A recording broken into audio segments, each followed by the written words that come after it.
So today, Guy and I are hosting. I'm just going to say a few words about myself because maybe not all of you know me that well. Maybe I've met all of you enough. But my name is Jonas. I've been in part of the Micro Solidarity Network since the Belgium gathering 2 years ago almost.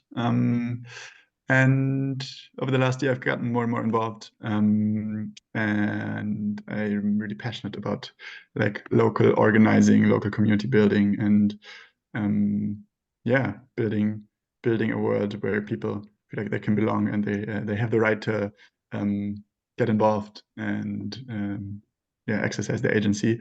And that's why I really love this network, because there's people here who do that. And we want to do more of that together. That's why we're hosting this retreat next week. And some of you wanted to be there but couldn't, and for some it was clear that they couldn't from the beginning. But we want to give you a chance to be part of this visioning process anyway, whether or not you can be here in person. So that's what today's call is about. And maybe do you want to say some words about yourself as well? Yeah, I'm Guy. I don't think I know you all in person or online, but most of you.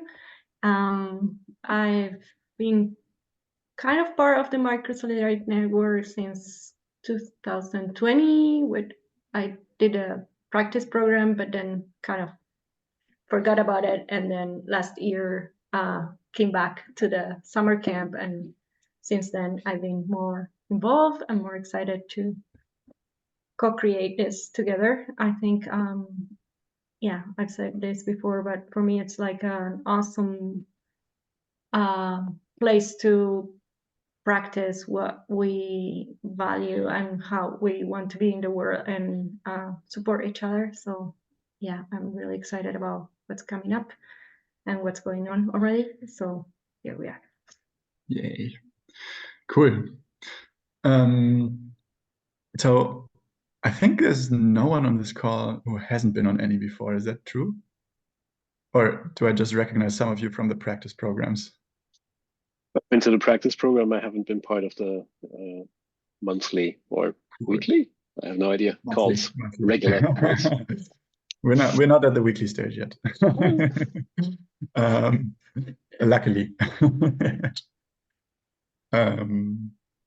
Yeah, maybe Martin, do you want to just say a few words about how you found your way to the network? Yeah, sure. To this call? I attended the, I don't even know what it was. It was the practice group, I think, where we just practiced, and I really liked the format. A big driver in my life is creating connection between people because it's the basis for everything else, in my opinion, that can flourish out of that. And to be blunt, I have too little of it in my life. So this sounded like a group and felt like a group where there could be more of that. And yeah, what I really liked about the people participating, and I think Jelga, I have no idea how to pronounce your name correctly, I'm sorry. Yeah, you were also part of that pod or group, if I remember correctly. And what I liked was that we don't necessarily share the same goals in a sense of these are the things we want to drive. So it was not so much about that we agree on what to do, but that we agree on how to do it. And this to me resonated very well because it leaves a lot of freedom for everyone to go after what they want, and at the same time have the connection and support group and whatever it is that you need in order to create that agency that you talked about. So that's me. I'm happy to be here. Awesome. Yeah, really welcome. Curious about the long weekend in Spain, and of course hoping for sun. Oh, yeah. Wait, plenty of that here. Yes. Cool. William. Yeah. Hey, William. Hello. Hi. Cool. Sweet. So just one thing that's different from usual. Jocelyn's not hosting. Guy and I are hosting. This is also part of the kind of ever evolving experimentation and like trying to share different pieces of the network with different people. Guy and I have been holding different aspects, and now we're like kind of coming into this because Jocelyn's at an airport right now and wasn't sure if she could make it. So yeah, that's what's happening. We're gonna vision today, and we're gonna look a little bit into like a few different aspects of vision. One is like what's happening in your communities, what challenges are you facing, what how can the network support you in your work that you're doing on the ground with your communities. Another aspect is what's happening in the network. Like, what do we want to happen in the network? What do we want this to be for us, for each other? And then lastly, what do we want to be the network to be for the world? What impact do we want to have as a kind of super organism of communities? And we're just going to dream into all of that a little bit today and see what comes out of it. And with that, I will pass it to you, Guy. Thank you. Perfect. I'm just putting in the chat a few reminder tips of how to use the tech on the call and how long the meeting is going to last, and all those things that we already know. Have some journal things with you we're going to use. And there is also a Miro board for harvesting, and yeah, thanks for doing that. If you want to click on it now and make sure that you can access it, that would be great. So we don't have to do that later on in the call. And if you can't, let us know. And the Miro kind of is set to only signed in users. Is that intentional? There's no other way, unfortunately. But this should be an invite link to invite you onto the team, onto the Microsolidarity Miro team. So I think you can create, you can join that with an account. Yeah. But you will have to make an account if you don't have one.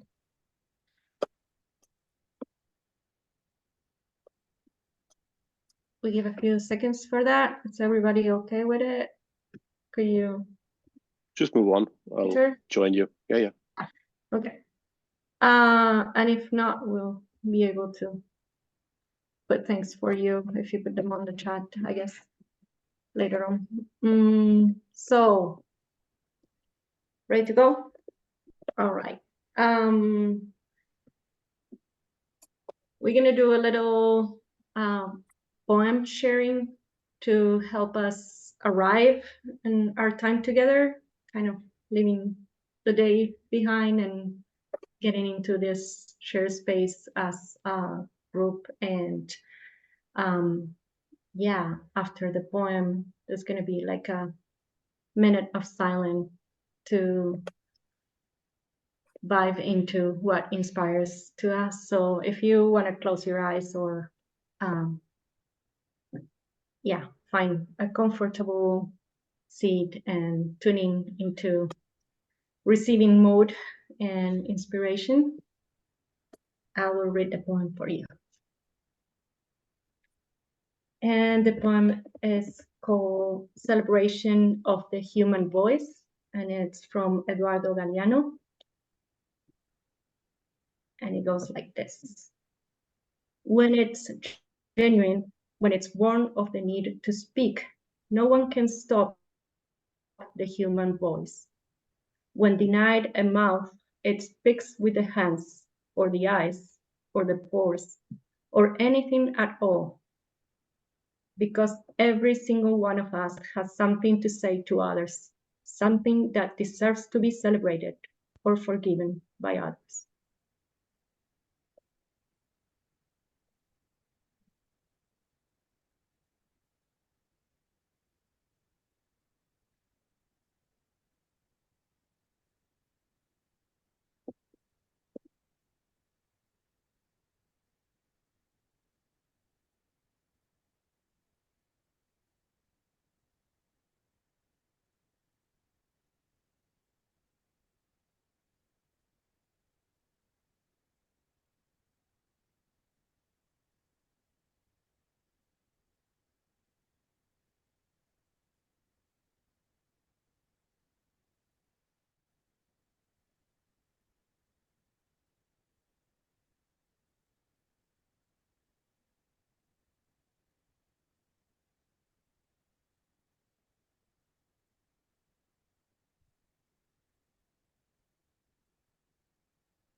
welcome back. We are going to do some journaling now. I'm gonna put it on the chat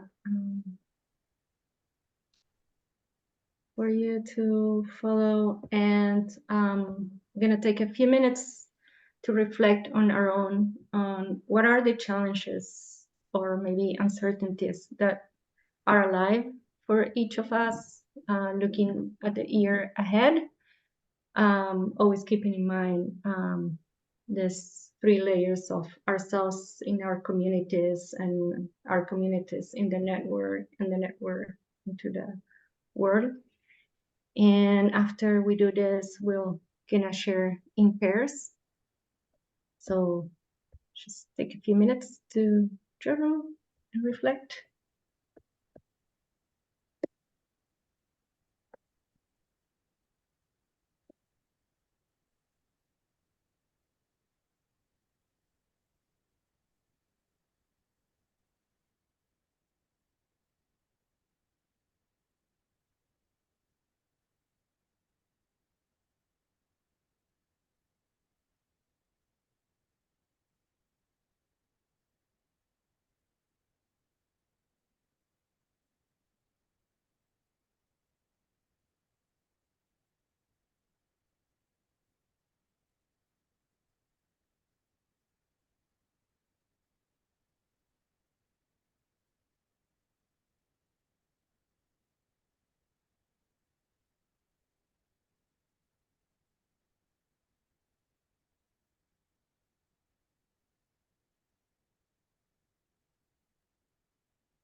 We have a few more seconds to go, so wrap up your thoughts.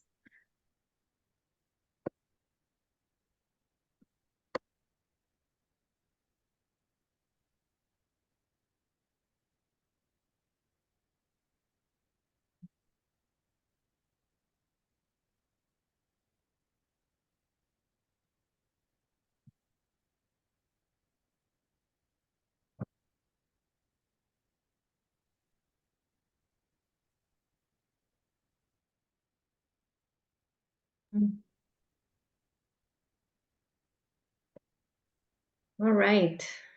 So now what we are gonna do is send you on breakout rooms in pairs to take turns sharing what was the most significant reflections that came up for each of you, and then you will have three minutes each, and then an extra minute to harvest on the board each of your thoughts. And yeah, we're ready to go. Yeah, and there's on the harvest board there's a section for today's call. It's labeled with today's date, and you might want to use the left half of that to collect your thoughts. There's a stack of post-its. You can just like drag and drop them elsewhere, or make new ones. And we'll send you a prompt when it's time to switch. Have fun.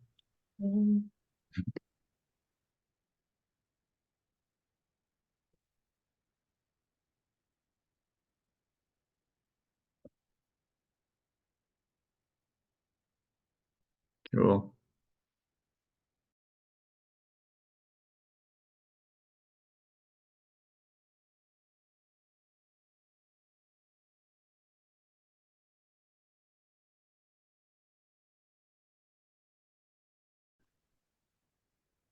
Oops. All right. All right. I see there's still a lot of activity on the Miro. Do you all still need a minute to wrap up harvesting, or can you give an indication if you need more time? Or? Yeah, I don't know where to put the harvesting really. There's a lot of I don't understand this board really. What's happening? Yeah, it's just anywhere on this So we challenges, just questions, put a uncertainty. post-it and just there. Okay, cool. Yeah.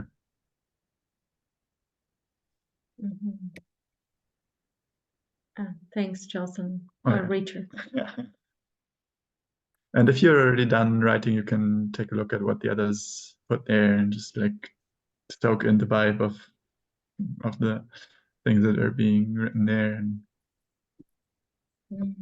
maybe you notice some patterns.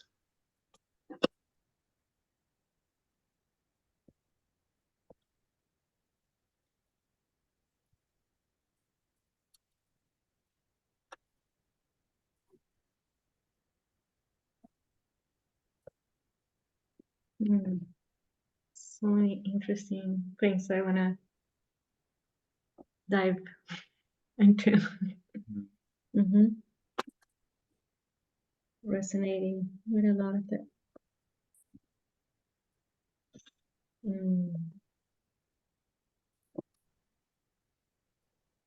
No, Miguel, ¿queréis siempre controlarnos las voces?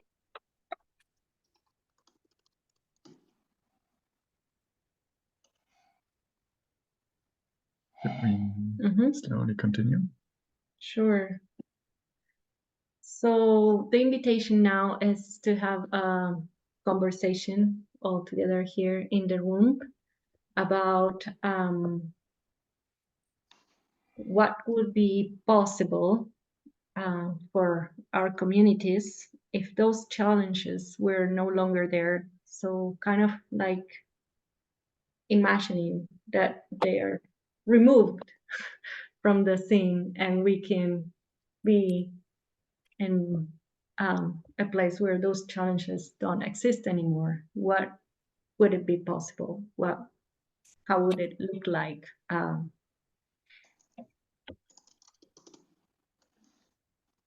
And yeah, we can unmute yourselves and share, or I think share out loud would be great. Yeah, just gonna have a bit of a conversation and see what emerges for about 20 minutes. And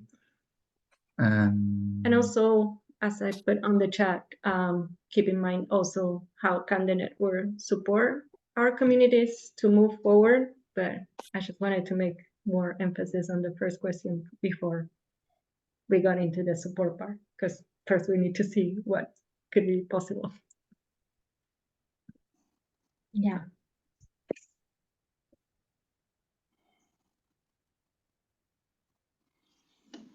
I'll go. And because there's something, yeah, that question of like what would be possible. Um, my challenge was an uncertainty of a type, and I immediately kind of like, oh wait, well if the uncertainty wasn't there, then I would know that some things would go forward or that some things wouldn't happen. But either way, I would know. And if things weren't going to happen, then okay, that energy that I'm holding towards doing that thing would probably get redirected towards something else or something, something else would happen, but I'd know, and it was kind of that unlocking of that flow and the un unstuckifying of that potential energy that's going toward a thing, and will it be met by other people, and do other people want to do the thing in the same way that I want to do the thing, and yeah, letting that flow there or flow elsewhere, but one, either way flow, that would feel really good if that challenge were not there.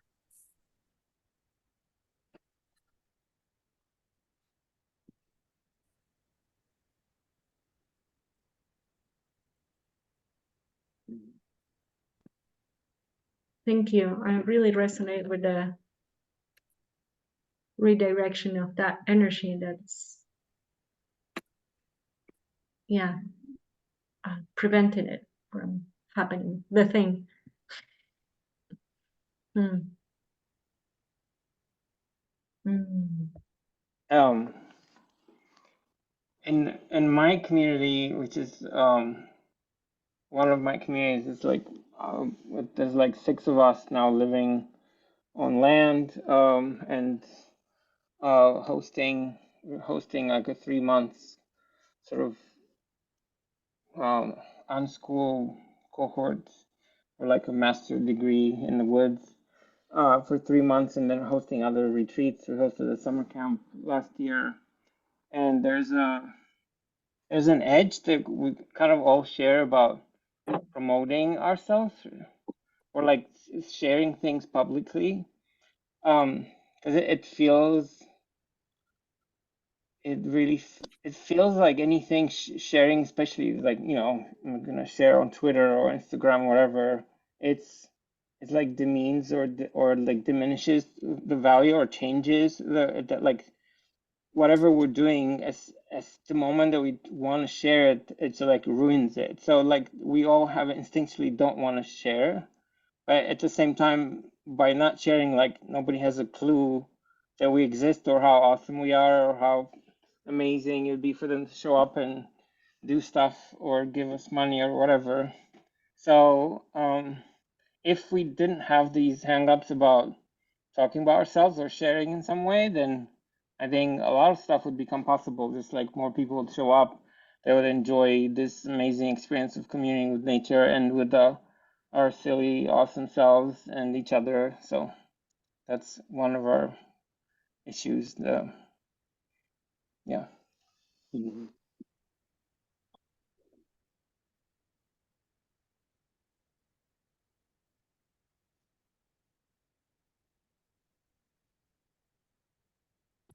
Yeah, thanks for sharing, Iwan. And I think it's a familiar experience, at least to me, and some people that I know have also shared that they know this is like either a version of uh, it's like not good enough to share, or sharing it ruins it, or something like that. And then once people start moving beyond, then it's like, oh, what? Actually, someone's interested in that, and what would be there? Like what possibilities would come from just speaking about the awesome things you do in a more public way. Yeah, there's also we're not actually experts. We don't actually know that Yeah. well what we're doing. Yeah, like there's plenty of other people who share who have like way less of a clue than we do, and they don't have any qualms about it. And then it's just like, those fuckers, or it's just like getting a grumble, hater mode. Yeah. Yeah. Yeah. Mhm. Don't let them occupy the information space. I don't know. Cool. Mhm. I think for me, the challenge is like we've spent the last 2 months in this big house in Spain, and we've had lots of events, and there's more events coming up in the following month. And people are living here a bit like what's happening with Ewan's place as well. Like it's like co-living and then a big retreat and then more co-living. And it feels pretty awesome. Um, feels really like it's hard to describe, but kind of effortless and easy and not intense. Just like it's nice, it's gentle, it's nice, it's supportive. We're doing stuff. And I keep noticing like there are these moments of collaboration that just happen atmospherically because we're in the same room or someone's just, it's very easy to just pull someone in and say, hey, can you help me with this? And like, I've got this idea for a job and maybe you can help me on this contract. And the shared physical space just kind of lowers the coordination overhead a lot. And so the challenge is we move out at the end of the month. And what would be possible if we had a permanent space that's like kind of the home for microsolidarity or the first home for microsolidarity, and knowing that there's actually going to be like 4 or 5 of them distributed at different points around the world, and that like that people just know there's a place that you go to and you get effortlessly included into some ways of relating that just feel good and are effective. And you get to see, oh, this is how people treat each other here. These are the kind of activities that happen. This is how leadership looks. This is how decision making looks. This is our relationship to the land. This is our relationship to the neighbors. Like those kind of things are just on display and don't need to be made abstractified and language defied, but just like you just do them. I suspect if we had that first year, there's like you lower the coordination overhead, so there's just like a lot more stuff happening. It's just easier to collaborate and be ambitious, but also when it's concrete, people can just come and get it really quickly and be left. They can just kind of come in, have something land, and then go away with a different lens on life that's permanent. And yeah, I keep saying effortless. Like it's quite easy for us to scale that or to deploy that or to contribute that to the world. But it really depends on having a place and having a place that's set up in the right way. Like every time we go to a new venue, there's like new shortcomings and new opportunities. And I just like, yeah, I'm getting to the point of like, okay, it's time to choose one and optimize it. And then the challenge is, how are we going to fund that? But that's a fun puzzle for us to think about together, maybe over the coming months.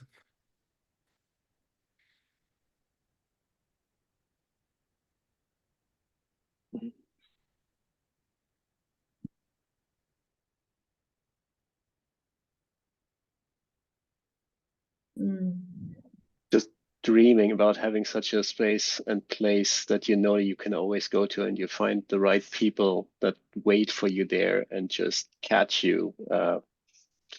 Yeah, amazing vision.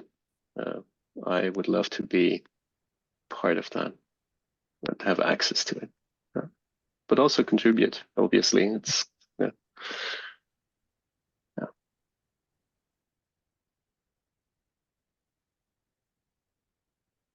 Yeah, on average, since we've been here, it basically averages out to 1 new person a day. And every person is brilliant and interesting, and I don't know, they're so easy to fall in love with, like they've just got so much to contribute and have such awesome stories. And I feel like I've got an overabundance of connections to these awesome people, and that most people don't have that. And it'll be nice to like connect them together more.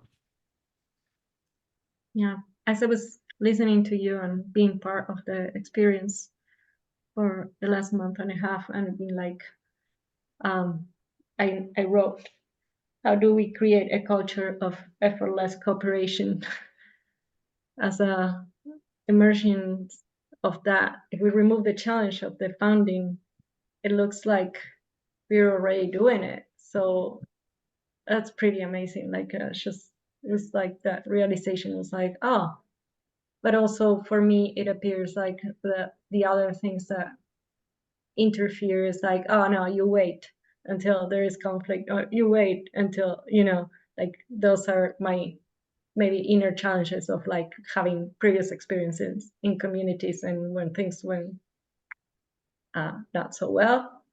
But yeah, I don't think this is the case, but still like my system trying to prevent me from getting too attached to it or something.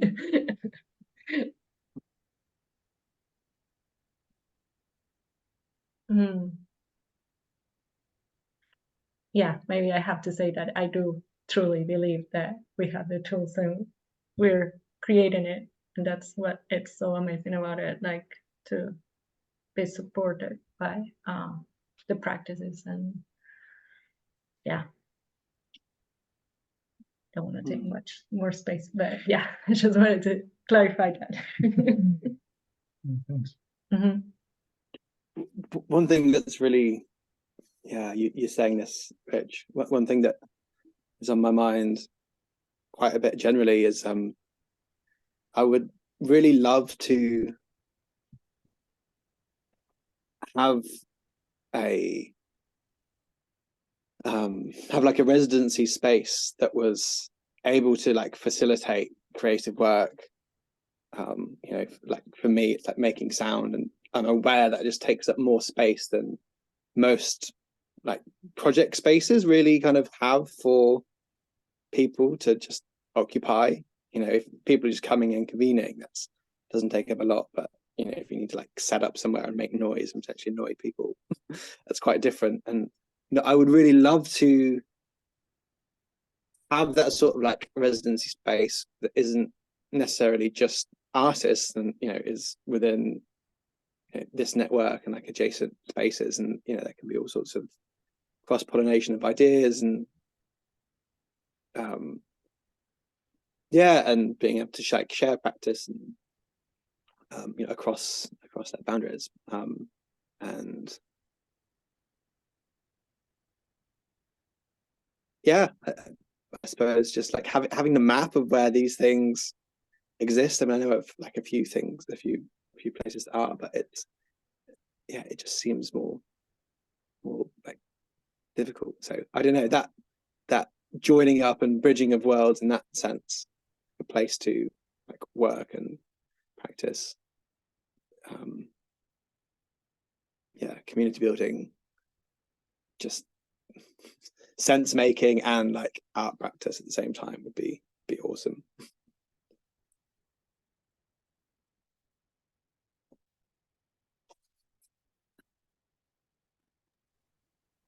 I mean, I could share something because I was inspired when I was in Denver in 2022 because I heard about Blivande and the thing that was happening in the medley in Berlin and then the shared ground in Boulder. So I try to open something similar in Portland. I call it Bridge Space Commons, and I opened up a 10,000 square foot building basically that could host events and had small rooms and stuff like that. And and then I offered it for free for a year. So there's a whole bunch of people who used it for a year, and then at some point, a group emerged that started meeting every Tuesday to figure out governance.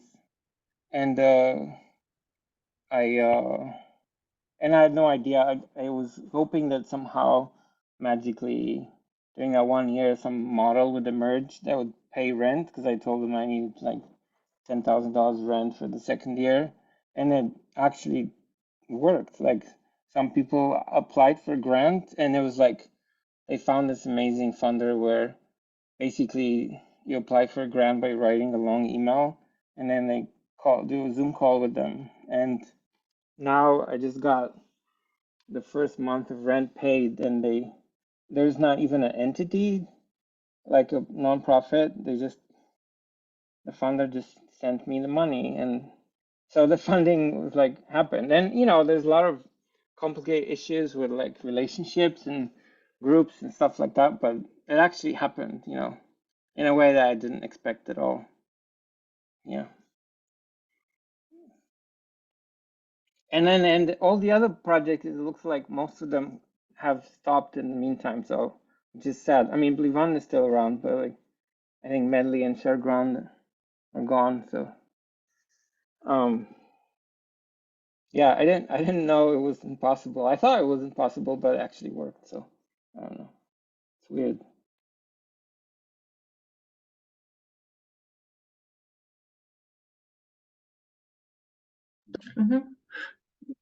Just before we move on, I'm loving the like kind of the connections that are already emerging, or the conversations that are going on. But I just want to invite again for like the prompt around like what would you see would become possible in the future if we were to move beyond the challenges in our communities. Like what's bubbling? Like what do you see as like within reach almost, if only those annoying challenges were not there anymore. And yeah, let's take a few more minutes for that, and then we'll move on to another piece.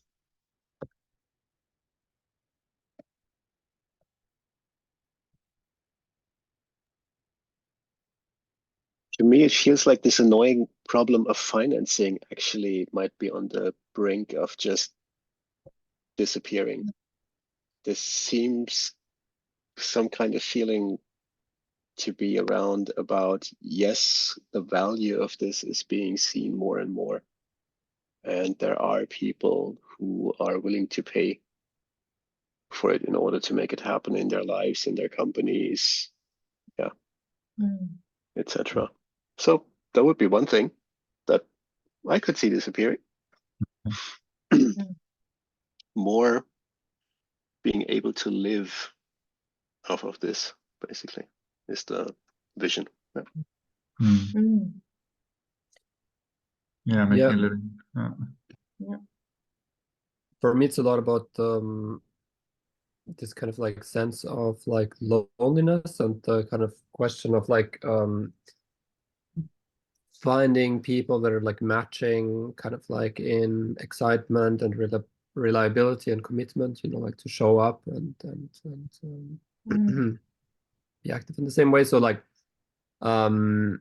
network support kind of moving forward is a lot about kind of like it's been a lot already last year, like this the kind of few like points of contact that I had is just like always like of this like recognition of like, okay, yeah, we're in the same thing, like I recognize this, oh, I've been going through this, kind of like, okay, like everybody's like kind of in the same or similar kind of like trajectory. So that's always been something that I'm really like looking forward to from these meetings in a way, or surprised by these meetings, like kind of that there is actually all of you amazing people there. And so I think for the next step, there's something a bit more practical around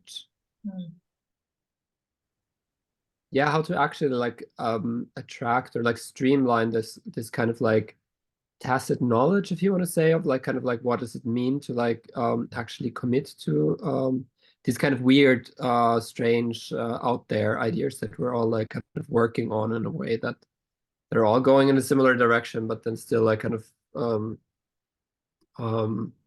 are quite out there, let's say, at this point at least. So does it make sense? Yeah. Yeah, thanks, Dennis. I was going to say something about loneliness too. That like what becomes possible. Well, I think loneliness is kind of like a long tail distribution where I think probably all of us have experienced some sense of loneliness, in the sense of like, I'm trying to do something in the world with a particular set of values, and it's hard to find companionship in that.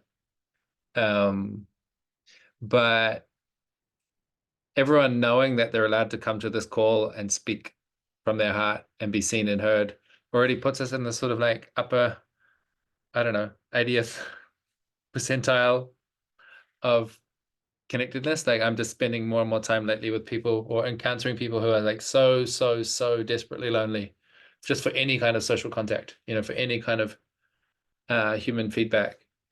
And part of me is like worried about that, but the other part of me sees it as a massive opportunity that there's this like, it's almost like an untapped resource in a way. And I imagine that collectively we can articulate a roadmap that takes someone from desperately lonely to becoming a very effective community host. And, you know, maybe it takes 5 years to get from A to B. But we actually know there's like quite specific, it's like a game with many levels, and we kind of know more or less what the levels are. And at each stage, there's like 6 or 10 different activities you could try. You know, like if you're doing martial arts and it's like, now you're a black belt, now you're a white belt, now you're this belt, whatever, that there's some kind of way of progressing. Yeah, that we could formalize just enough to help people find their own way through that process of going, I need more connection, to I'm actually a net positive of connection. I'm supplying connection. I actually know what games to offer and what kind of moves that are available. I've got a repertoire that helps people find each other. I think we can do it. I think we already are doing that. But it's just kind of there's a handful of examples and you can kind of like trace the story. And I just want to see hundreds of examples so we can really start to see the patterns in a more obvious way. And what would that do? I mean, I think when you cure someone's loneliness, you earn an extraordinary amount of loyalty and passion. And I'm proposing that we deploy that loyalty and passion on meaningful causes. Not just, you know, our egos or something like that, but actually it's like simultaneously helping people find their place of social connection and pointing that somewhere useful and wholesome and making a contribution with it. I think it's quite doable.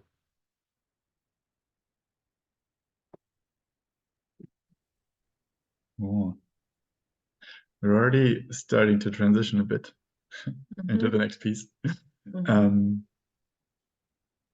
we've kind of looked out into the future a bit. We've kind of scanned the horizon for like what's there. What I'm proposing now is that we get on a plane and like fly beyond the horizon and see what's really on the other side. And for that, I made a little kind of guided dream journey, and I would invite you to just make yourself really comfortable, like as comfortable as you can be right now. You can turn off your camera if you want. You can also stay on video, whatever you feel good about. And when you're really comfortable, you can close your eyes, maybe take a few deep breaths, and just scan your body for a second. Like, take stock of how you're feeling. Are there any tensions?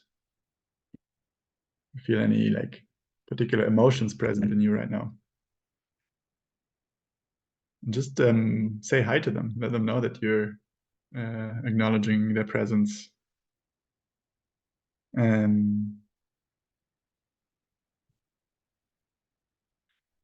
Now I want you to imagine yourself 20 years from now. It's a long time. You sit around a bonfire with your community, your friends, your family, all of the people who are there and you're really close with. And the vibe is really familiar, relaxed, peaceful, almost a little bit celebratory. This sense of, things are going well for us right now. And they're not only going well for us, the world around us is also benefiting from the way things are going.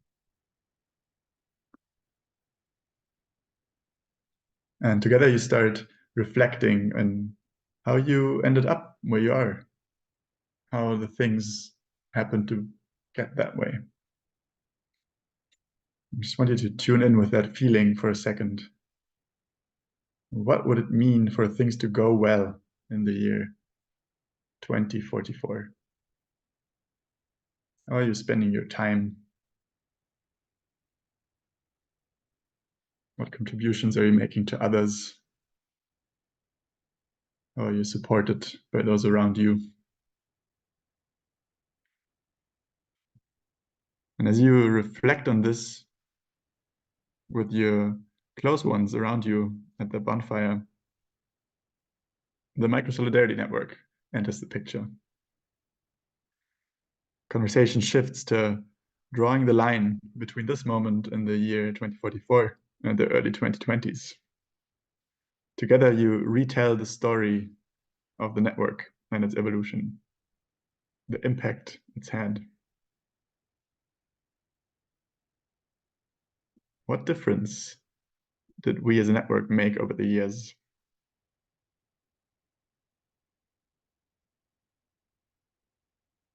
How did our practice change and evolve?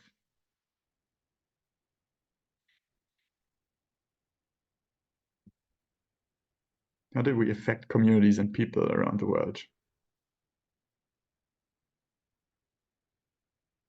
And what needed to happen so this impact was possible?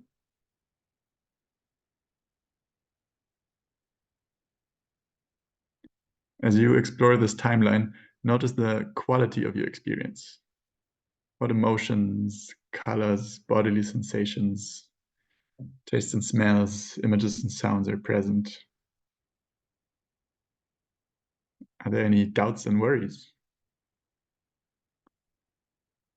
Take all of that in for a moment longer.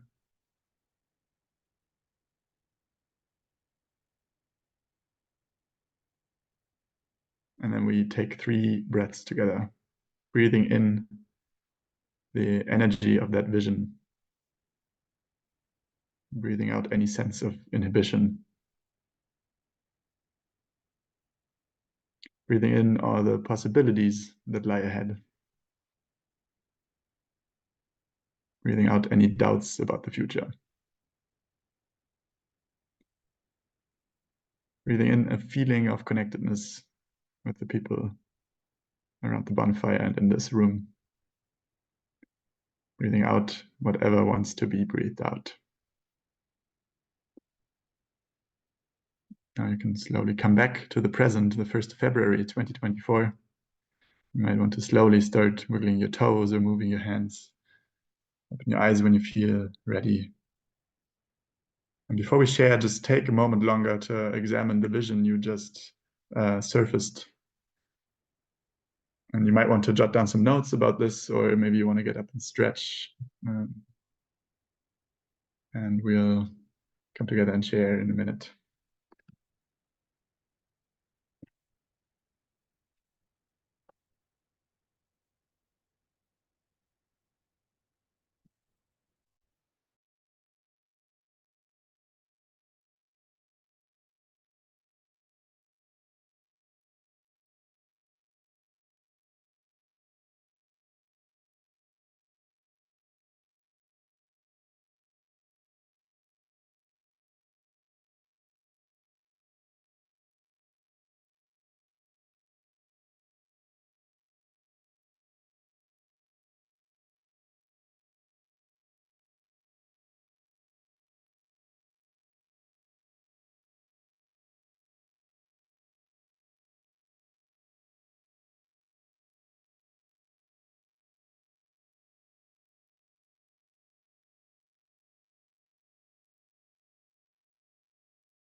And when you feel ready, you can just come back to the Zoom land and just take a look around all of the lovely faces, the people who are here today.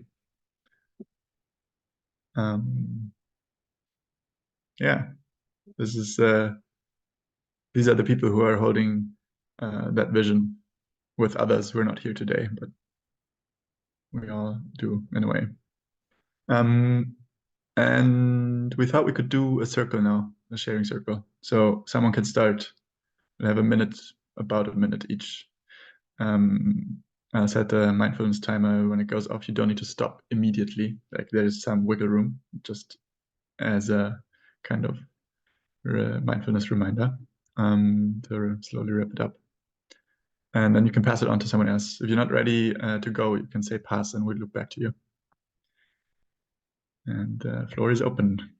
Just, yeah, let's hear from you. What are your visions like?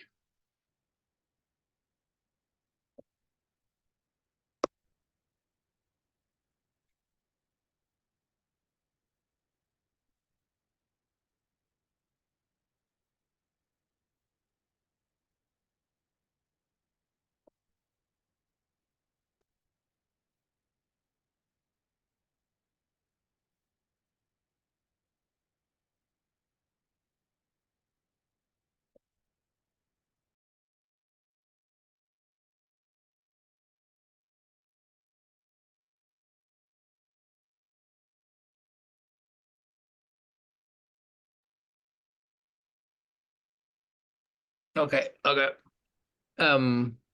don't know if any of you have been to a really good festival, like a Burn or something, where you have the expectation that you can walk up to anyone and they're going to meet you with respect and curiosity and the possibility of adventure and some hospitality and like, you hungry? We got this for you. And we're going to do this thing. Do you want to join? What I felt in the vision was just like a very vast directory of places all around the world where there's common knowledge that you can just show up and you're going to have that kind of experience. And that is kind of just like commonplace and normal. And so if you're ever feeling like a little isolated or something, you just like wander into your nearest one of those and see what adventures are available.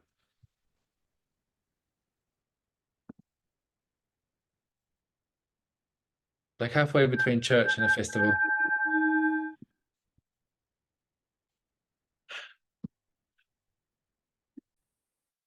Do you want to pass it on, Rich?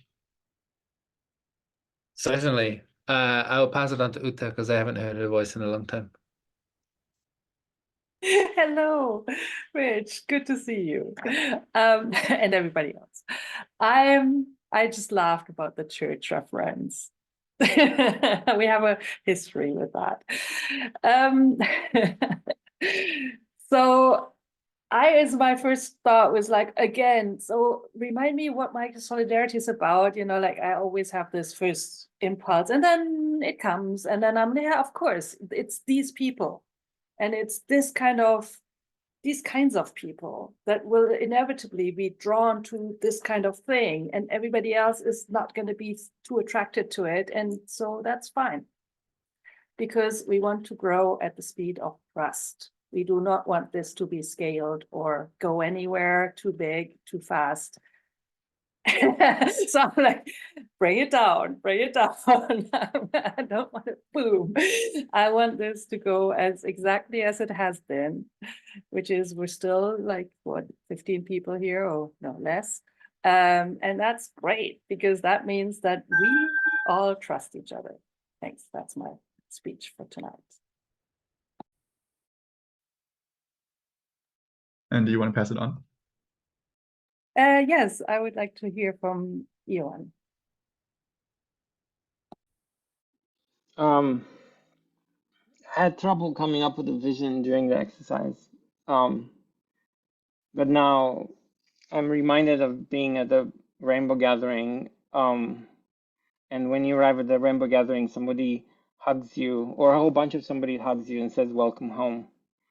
So if there's like rainbow gatherings, like Rich said, a little bit of everywhere, and it wouldn't be just like young clueless hippies, and there'd be like also a bunch of elders and people who don't take themselves too seriously, then that would be awesome. Yeah.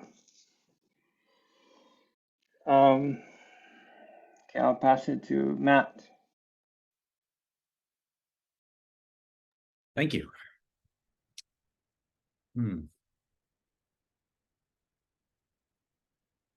What came up for me while I was envisioning what it's like when that time has passed, there was this description of people who are very close to me around a campfire, and I feel like I already largely have that locally, but for the Micro Solidarity Network, I wish that this feedback or that this visioning could be something more concrete, but it is instead more like there are feelings associated with it. And the feelings have something to do with my reaction to the word impact. Because anytime that there's been that all of my people are together and here we are and we're all sitting around the campfire and there's like loneliness is the farthest thing from me. Anytime that has been the case, there's always been, I almost want to say, a triviality in some ways, like taking the big things lightly and the little things seriously, where there's certain pursuit of meaning that whatever is wonderful. There's a lot to say about that, but I don't really have time.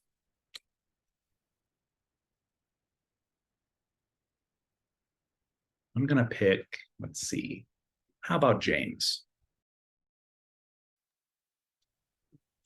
I find myself distracted and don't really have anything to share at the moment. I'll donate my time back to Matt because I want to hear more about that. Oh, thank you.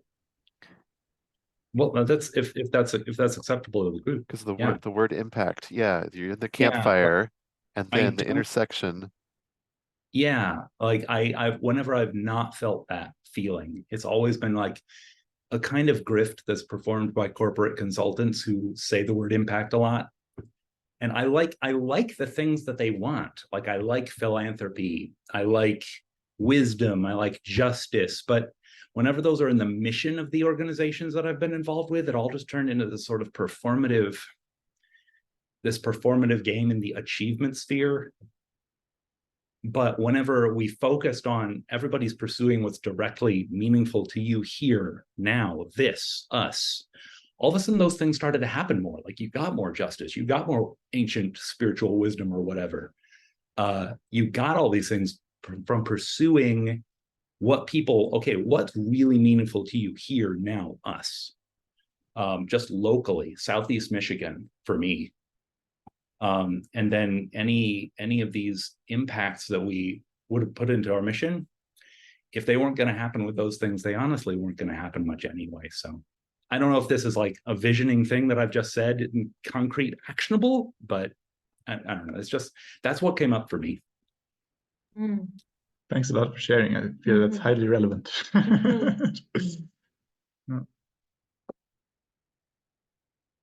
Do you want to pass it on for a second time?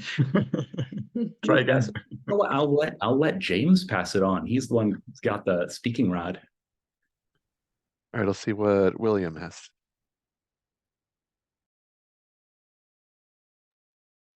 Yeah. Thanks, James. Yeah. Yeah, what was alive for me was this sense of, first and foremost, it kind of being a place where like blueprints for how things can be done like differently is stored, like a bit of a repository, but a repository that isn't just like a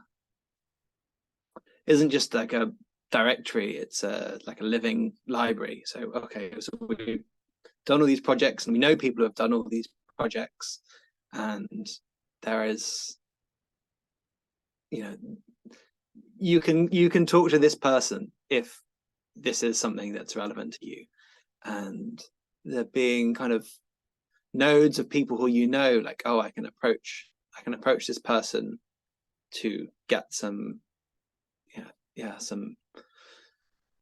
some personal advice on. And yeah, thinking from kind of like trust and like finance, like doing things differently, to organizing and just like practices. Yeah, all right, time's up. So I am gonna pass it over to Sinners.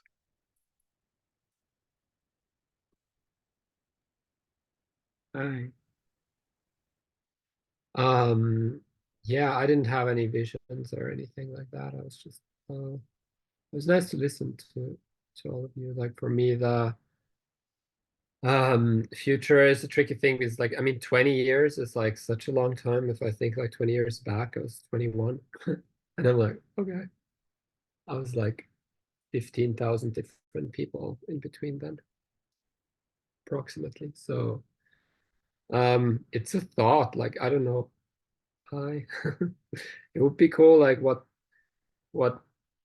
that it's kind of like not like I can't conceptualize the things that I don't know. I can't even like understand them probably right now. And that's kind of like the thing that I'm curious about, is like kind of like what are the things that like are the, like we're always like talking about the dark ages of like whatever and the linear development of time, but like that's all like just a story, you know. But what what are the things that are like kind of blind spots right now, like about what can't I understand about the future right now? What's impossible right now? Yeah. I'll pass it on to Pascal. Thank you. I think the vision that I had and what brought me there is to me was something like social fabric. That was and the people who are, I think, long-term perspective, finding a way together to be together for the long run, which in the situations that I'm currently in seems to be the most difficult thing to establish.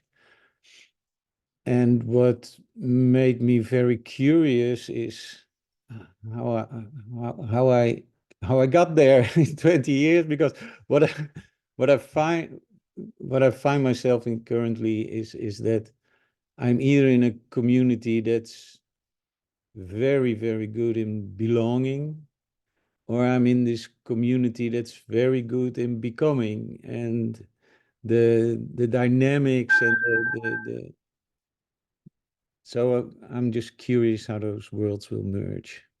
I'll pass it on to Martin.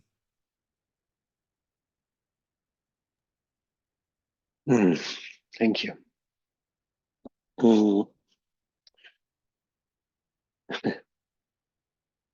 For me, the pattern that keeps coming back is spending time together.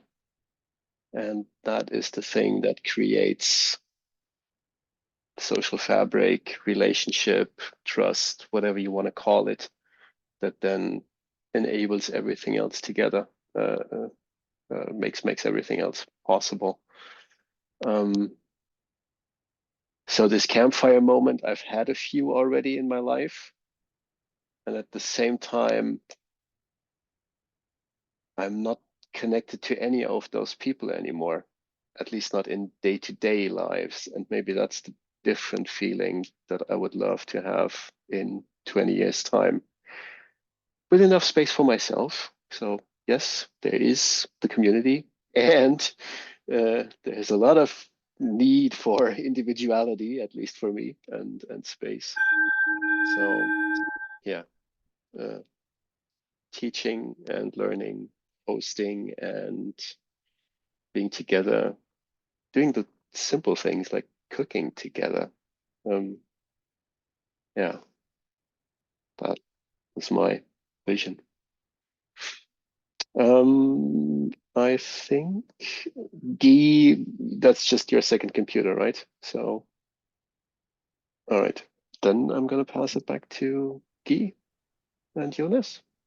Mm-hmm. Do you also want to share? Sure. Yeah. Why not?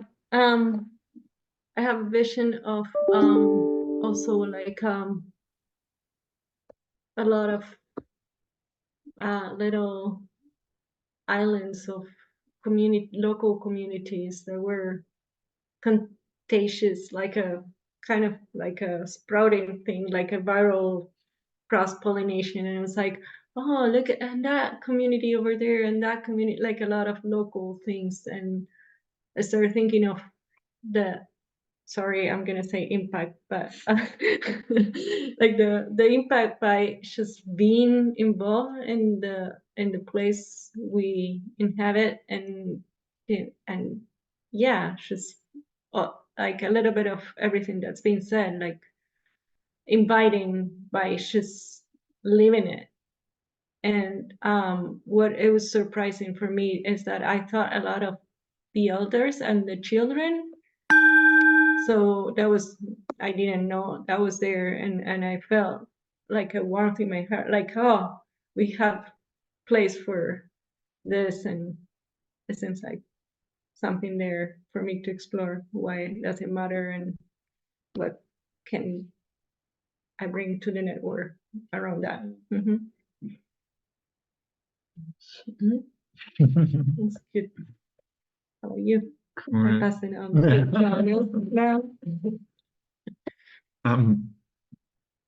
Yeah, I think what's present for me is this sense of like resilience, or like kind of holding on to each other tight. That comes from social fabric and trust, and like being able to take risks together in around things that are meaningful, and around things that are coming from the relationships between us, that are just kind of obvious next steps, because we start getting to know each other in a way that just becomes clear what will be a good thing to do for us and the world around us. And yeah, and through that, really being able to withstand hardship also, and like kind of persevere through the next decades of this world that might or might not look very rosy. And yeah, but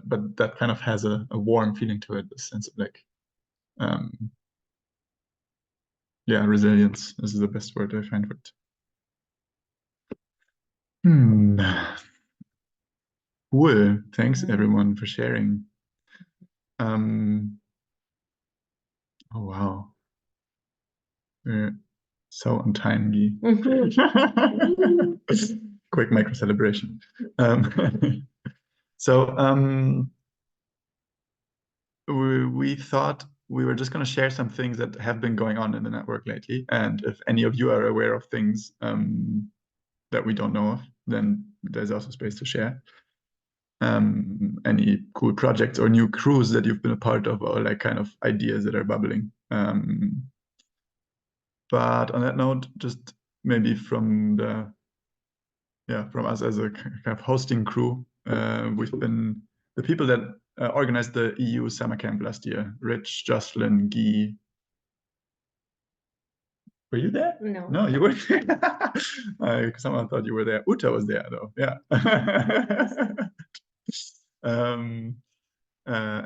And we kind of got together last fall and had a sense of like, somehow there should be a crew continuing to meet regularly to think about what the network needs and how it can evolve, to kind of hold that. And we've been meeting bi-weekly or weekly since almost since the last practice program. Since the last practice program, right? Yeah, there's Sarah too. And there's Sarah as well. Yes, thank you. I'm conflating things here. Anyway, we've mainly been focused on this retreat that's coming up next week, and organizing that.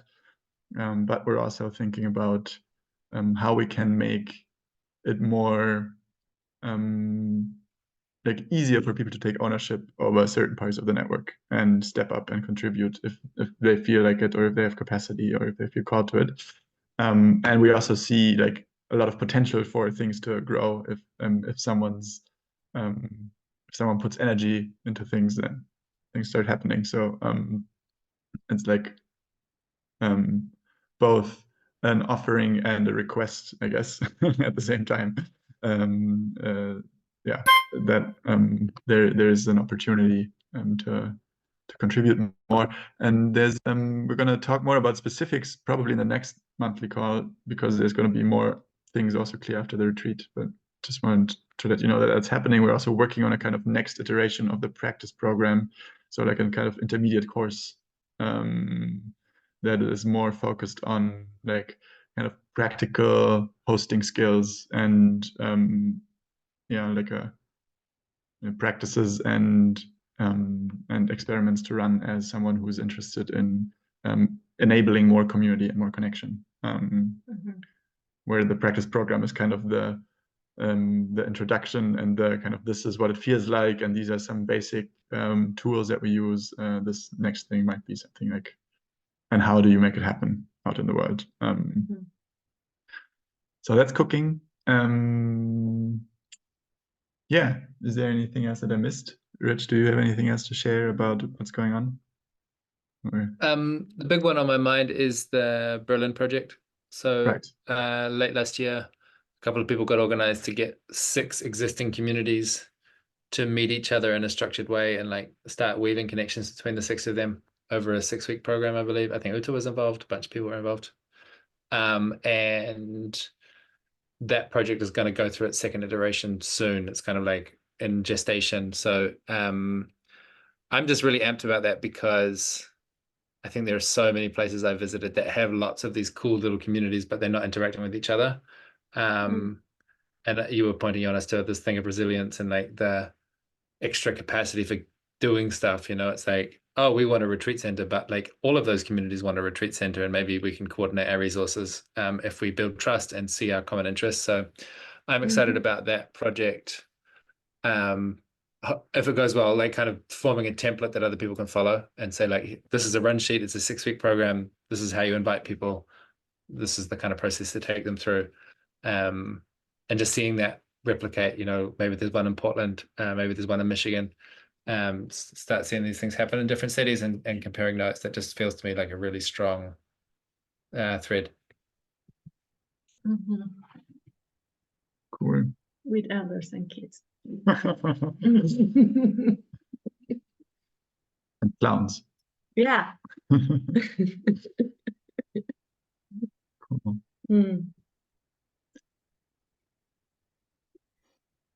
Well, we're open at Alchemist to be a base, at least on the West Coast here, for people who want to have a place to retreat and be sort of home and be free to be silly with us and do stuff together rather than just talking about things. There's always plenty of work to do, and I feel like the best relationships get formed when you do things together, like chop cabbage and weed the garden and split the wood and stuff like that. And yeah, I think it feels much better to have groups of people who live together or for a period of time than having sort of random Airbnb guests or random retreats for like weekends. People come for the weekend and then never come back. So if there's a sort of a critical mass of people who just show up and they have some stuff in common, that's awesome. And we have the room for that, especially, and even more so in the summer. Yeah. Cool. All right. Any more kind of invitations, ideas, threads to pull on that want to be shared? Another invitation. There was a couple of people that interviewed each other for the YouTube channel. And it's really great. Just one community organizer talking to another community organizer and saying, what do you do? And what are you good at? And what do you struggle with? And like, oh my God, us too. So that invitation is always open. Anyone wants to film a conversation with someone about community building and put it on the channel, that is much appreciated. I think a lot of people get a lot of value out of it. A few of the right people get a lot of value out of it. We're not growing. We're just gradually increasing.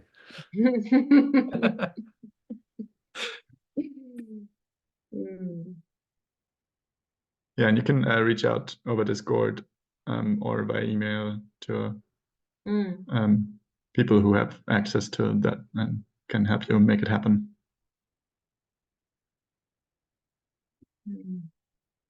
Cool. Another invitation. These calls need hosting. Probably the next one will the hosting for the next monthly call will come out of the retreat probably somehow. But anyway, if you're interested in hosting a monthly call, you can reach out to Jocelyn. She's still kind of holding down the admin around that. And if you know anyone that might be interested in these calls or in the Microsolidarity Network, you can invite them to join the Open Collective and the Discord. But yeah, you all know that probably. It's just a formality. We have to do it. Yeah.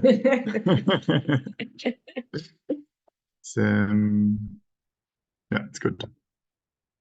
Cool. With that, I would say let's close let's close the call. And if anyone still wants to hang out, we'll be around for a few more minutes. Thanks everyone for joining and participating and bringing your ideas and visions. Yeah, I really enjoy hearing them. Right. See ya.